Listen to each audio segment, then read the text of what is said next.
भोलेनाथ सदाशिव का प्रतीक शिवलिंग कहाँ से आया, कैसे हुई शिवलिंग की उत्पत्ति, जाने इसके पीछे की रोचक कथा। अलग अलग जगहों और अलग अलग किताबों के अनुसार शिवलिंग की उत्पत्ति को लेकर कई सारी मनगढ़ंत कहानियां हैं, लेकिन ये कहानी आप वाकई सुनेंगे तो चौंक जाएंगे। हिंदू धर्म में शिवलिंग शक्ति का प्रतीक माना जाता है। शिवलिंग परम ब्रह्मा परमात्मा भगवान सदाशिव या यूं कहे कि शिव का प्रतीक है। भगवान शिव को स्वयंभू माना जाता है। विष्णु पुराण के अनुसार भगवान विष्णु स्वयंभू है। विष्णु पुराण के अनुसार ब्रह्मा भगवान विष्णु की नाभि कमल से पैदा हुए, जबकि शिव भगवान विष्णु के माथे के तेज से उत्पन्न हुए हैं। भगवान शिव की पूजा लिंग रूप में क्यों की जाती है, इसका कारण ये है। शिव पुराण के कथा के अनुसार ब्रह्मा जी और विष्णु जी ने भगवान शिव से पूजा योग्य लिंग रूप में प्रकट होने का आग्रह किया। इसके बाद ब्रह्मा और विष्णु जी ने सबसे पहले शिवलिंग की पूजा की। उनके बाद अन्य देवी देवताओं ने शिवलिंग की पूजा की। हड़प्पा और मोहनजोदड़ो की खुदाई में पत्थर मिले और पत्थर के बने लिंग और साथ ही साथ मिले योनि। शिवलिंग एकीकृत शक्ति का प्रतीक है जो सभी जीवन की उत्पत्ति करती है। ऐसी मान्यता है कि सृष्टि की रचना होने के बाद भगवान विष्णु और ब्रह्मा जी में बहुत ही बड़ा युद्ध हुआ था।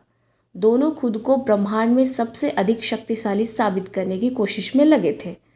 इसी दौरान आकाश में एक चमकीला पत्थर दिखाई पड़ा और आकाशवाणी हुई कि इस पत्थर का जो भी अंत ढूंढ लेगा वह ज़्यादा शक्तिशाली माना जाएगा। मान्यता है कि वो पत्थर शिवलिंग ही था। भगवान शिव को संसार की उत्पत्ति का कारण माना गया है, इसलिए भोलेनाथ को परम ब्रह्मा भी कहते हैं। शिवलिंग का अर्थ है जिसकी ना तो कोई शुरुआत है और ना ही कोई अंत है, यानी कि वो अनंत है। शिवलिंग पुरुष और प्रकृति की समानता का प्रतीक है। स्कंद पुराण में कहा गया है कि आकाश स्वयं लिंग है, धरती उसकी पीठ या आधार है और सब अनंत शून्य से पैदा हो उसी में लय होने के कारण इसे शिवलिंग कहा गया है। शिवलिंग भगवान शिव का सबसे प्राचीन प्रतीक है, जहाँ आप निराकार से आकार की ओर बढ़ते हैं। यह ब्रह्मांड और ब्रह्मांड के प्रतिनिधित्व का प्रतीक है। शिवलिंग का अर्थ सिर्फ शिव का होना ही नहीं है, बल्कि यह मुख्य रूप से प्रकट होने वाली और सदा गतिमान रहने वाली उस परम चेतना का भी प्रतीक है। आमतौर पर तो ये पत्थर से बने होते हैं और गोलाकार शीर्ष के साथ लंबवत रखे जाते हैं। सामान्यतः पत्थर, धातु और चिकनी मिट्टी से बना या स्तंभकार अंडाकार शिवलिंग भगवान शिव की निराकार सर्वव्यापी वास्तविकता को दर्शाता है। भगवान शिव का प्रतीक शिवलिंग सर्वशक्तिमान निराकार प्रभु की याद दिलाता है।